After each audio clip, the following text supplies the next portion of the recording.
Welcome to Suman TV, India's largest digital media network. నేను మీ Vishnu. Right now నేను హైదరాబాద్లోని ఆవాస హోటల్లో ఉన్నాను. ఇవాళ ఇక్కడ American Progressive Telugu association business forum meeting జరుగుతోంది. ఈవెంట్కి దాదాపు 200 మందికి పైగా వివిధ వ్యాపార రంగాలకు సంబంధించిన వ్యాపార ప్రముఖులందరూ కూడా విచ్చేశారు.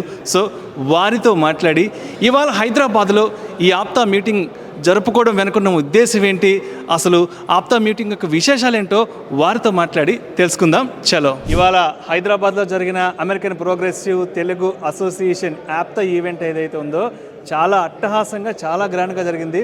దాదాపు 200కు పైగా వివిధ వ్యాపార రంగాలకు సంబంధించిన వ్యాపార ప్రముఖులు ఎంతోమంది ఇవాళ ఈ ఈవెంట్కి అటెండ్ అయ్యారు.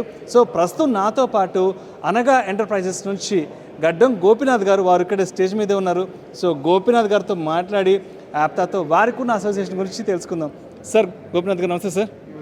సో గోపీనాథ్ గారు చెప్పండి, ఆప్తాతో మీకున్న అనుబంధం ఏంటి అసలు? ఆప్తాతో నేను లాస్ట్ ఒక 8 months నుంచి ఆప్తాతో ఉన్నాము. సో ఆప్తాకి వచ్చినప్పటి నుంచి ఇక్కడ చాలామందిని కలవడం జరిగింది. లైక్ నేను వచ్చే ఎక్కువ వరకు ఎస్ఏపి ప్రాజెక్ట్స్ అవి చేస్తుంటాము. సో ఐటీ ఫీల్డ్లో ఇప్పటివరకు చాలామంది మన వాళ్ళు యూఎస్లో సెటిల్ అయిన వాళ్ళందరినీ కలిసి వాళ్ళతో మాట్లాడటము, లైక్ ఐటీ స్టాఫింగ్కి ఎట్లా చేయాలి ఏంటి అనేది విషయాలు చాలా తెలుసుకున్నాము.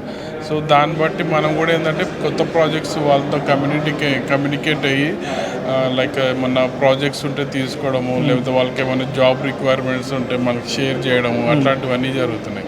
సో ఇక్కడ ఏంటంటే ఇది ఒక మంచి ప్లాట్ఫామ్ ఒకటి ఏర్పడింది through APTA team. So I will be very thankful for the APTA because they have created good platform.